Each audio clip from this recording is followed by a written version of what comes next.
Contracorrent Ràdio, la ràdio dels teus somnis. I després d'escoltar la segona tanda dels 60, passarem amb el programa Literatext.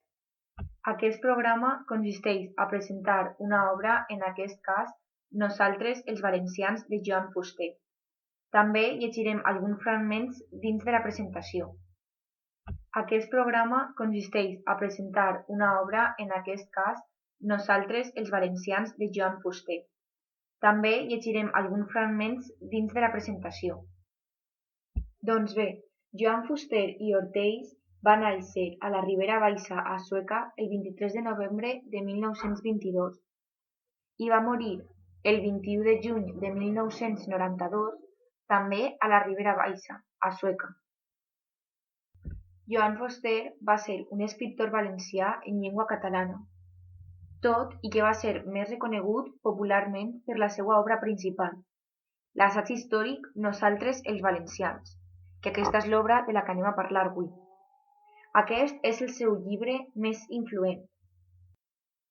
A més, la seva tasca investigadora i editorial abraça diferents facetes i camps de coneixement, incloent-hi la lingüística, la història i la filosofia i el turisme. Joan és considerat com un dels assagistes en català més importants del segle XX.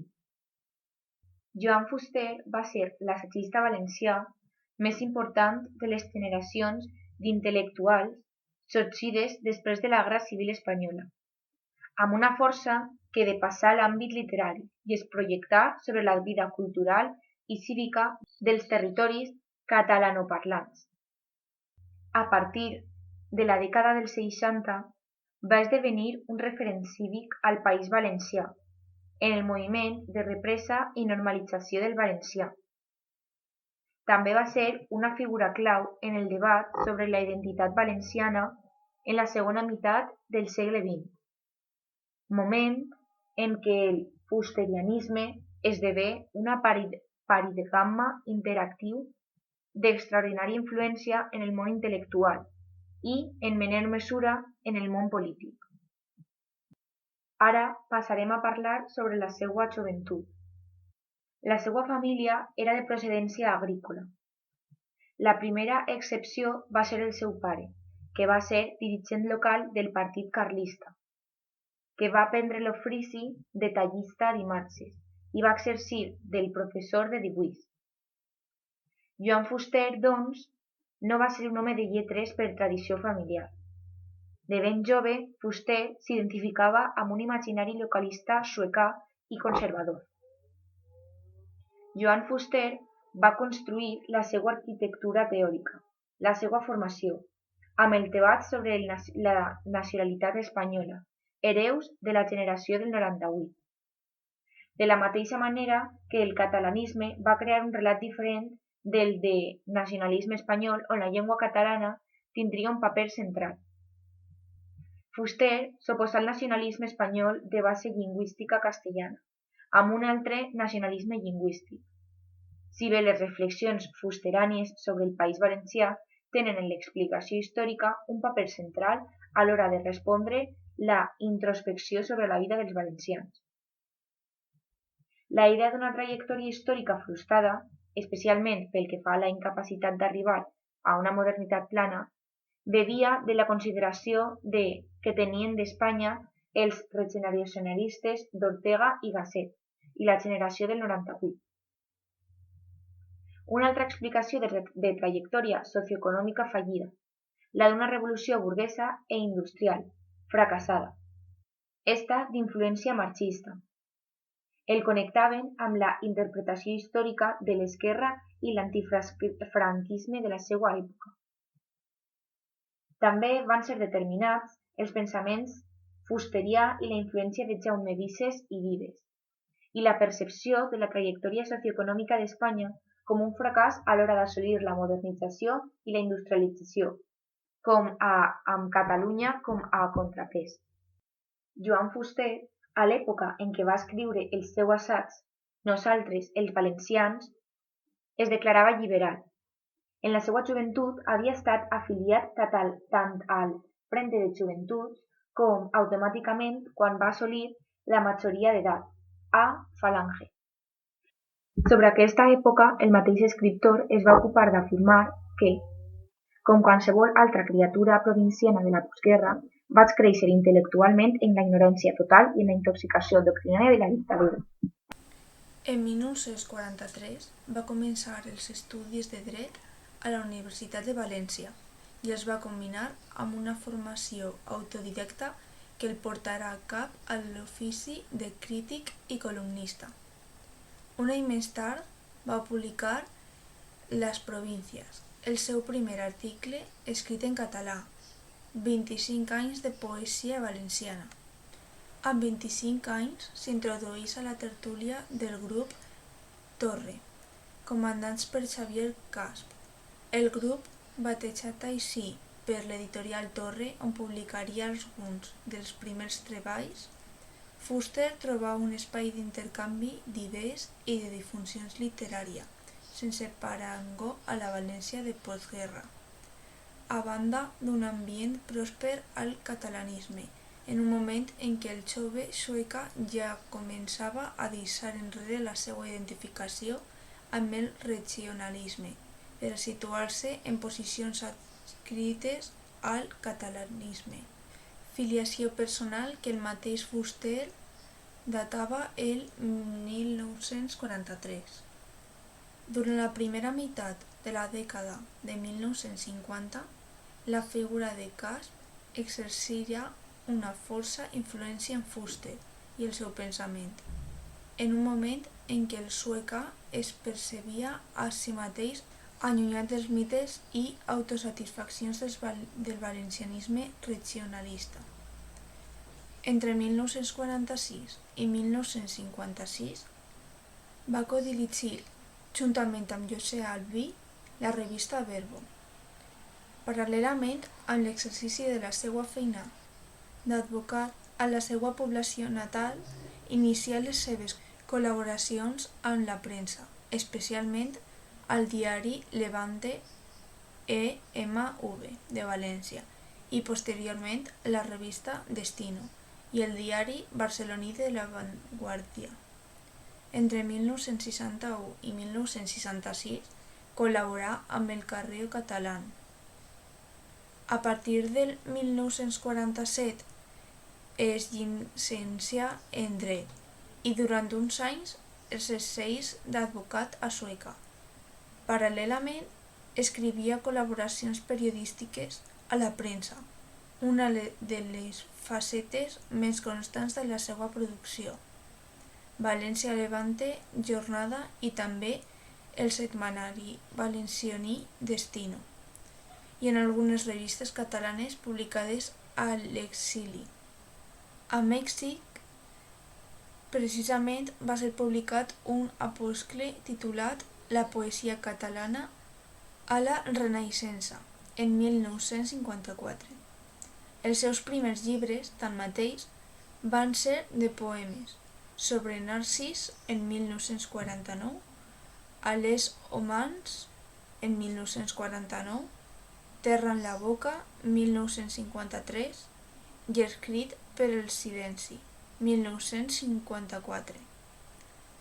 La poesia fusteriana, que va recollir després en el volum 7 llibres de versos, 1987, s'insereix en una línia existencialista i reflecteix les preocupacions del moment històric. Molts anys després d'haver abandonat la poesia, Fuster es burlava de la que havia produït. Pecat de joventut, versets. Quan vist en perspectiva, havia estat el poeta més brillant en llengua catalana que produïa el País Valencià des del segle XIX, només superat a partir de Vicent Andrés Estelles. Pel que fa a la interpretació de la seva poesia, Salvador Ortells Miralles és autor de l'obra Veure dins els versos, la poesia de Joan Fuster, la qual ofereix un estudi complet i exhaustiu de la producció publicada per Joan Fuster, a partir de la tesis doctoral homònima de l'autor, defensada a la Universitat de València. L'obra de la que avui anem a parlar és la de Nosaltres els valencians. Va ser publicada el 12 de maig de 1962 a Barcelona.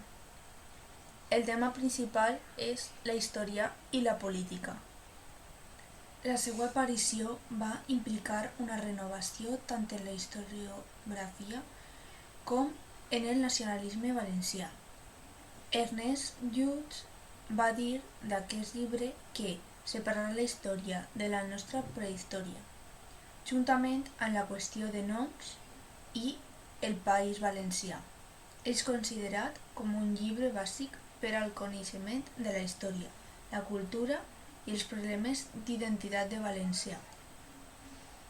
Jaume Pérez Montaner, estudiós de l'obra fusteriana, va afirmar que la seva significació històrica ha estat tan remarcable que hom pot parlar des de la nostra perspectiva actual d'un abans i un després d'aquesta obra en qualsevol referència a la cultura i a la consciència nacional del País Valencià.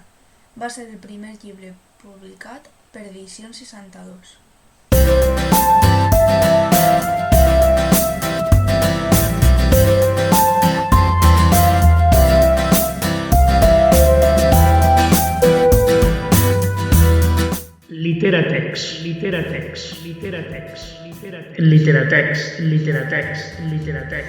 Literatext.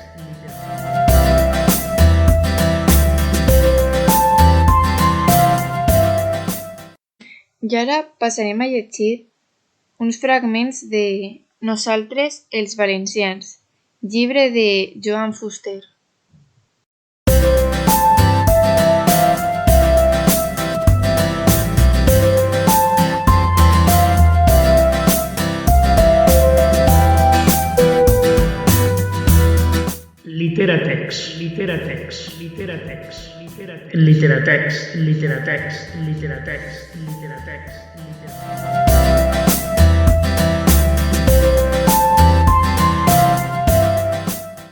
Res més senzill ni més confortable per a un poble com per a un individu que considerar-se víctima i atribuir l'origen de les seues desgràcies o dels seus errors a una dolorosa interferència aliena.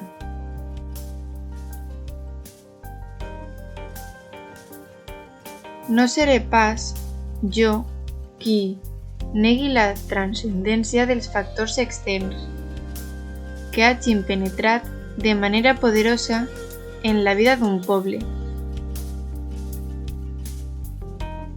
Les violències infligides des de fora, invasions militars o pacífiques, anul·lament dràstic de l'autogovern, coaccions pedagògiques, fissurres territorials imposades, adulteració cultural, etc., tenen sempre efectes decisius sobre la salut d'una comunitat. Tanmateix, no hem de perdre de vista que l'impacte nociu produït per aquelles pressions exògenes serà major o menor segons la resistència espontània que el cos social afecta els oposi. És un problema de defenses orgàniques, si puc dir-ho així. Molts pobles han passat per avatats, també de procedència exterior, semblats als nostres, i han sabut o pogut digerir-los, sense cap alteració essencial en llur personalitat. Si els valencians, al contrari, hem estat i som més tous, més dòcilment maleables davant l'acció d'aquest tipus d'esdeveniments, per alguna raó deu ser, per alguna o algunes raons particulars.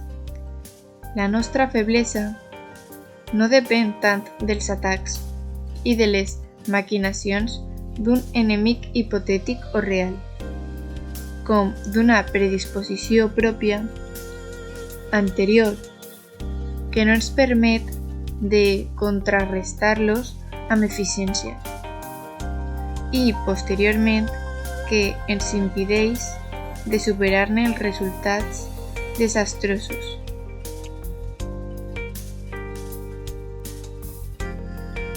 De fet, quan els valencians, els de llengua catalana, parlem del País Valencià, solem oblidar-nos dels altres valencians. Les nostres generalitzacions no els tenen en compte. No hi ha en això cap menyspreu conscient. Hi ha només un reflex automàtic d'una realitat social irrefutable. El fenomen es produeix a tot arreu on, sota un sol nom, conviuen diverses comunitats, nacionalment diferenciades. La que hi és hegemònica tendeix a fer coincidir amb ella mateix el concepte i el valor de la totalitat. És una mena d'equívoc difícil d'evitar.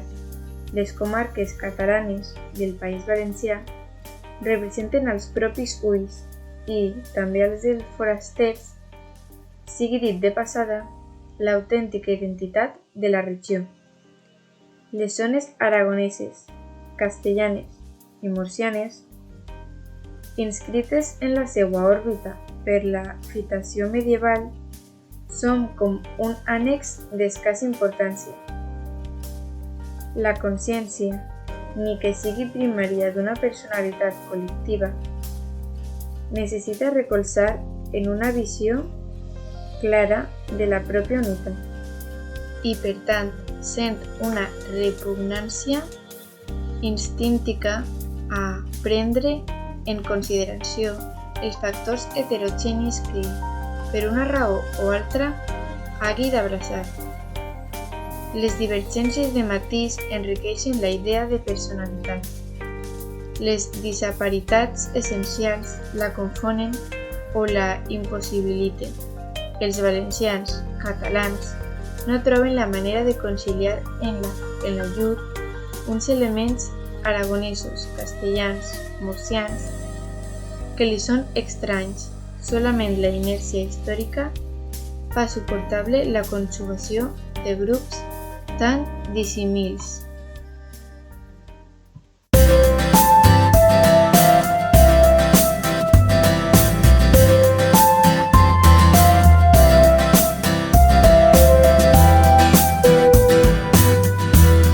Literatex, literatex, literatex, literatex, literatex, literatex, literatex, literatex.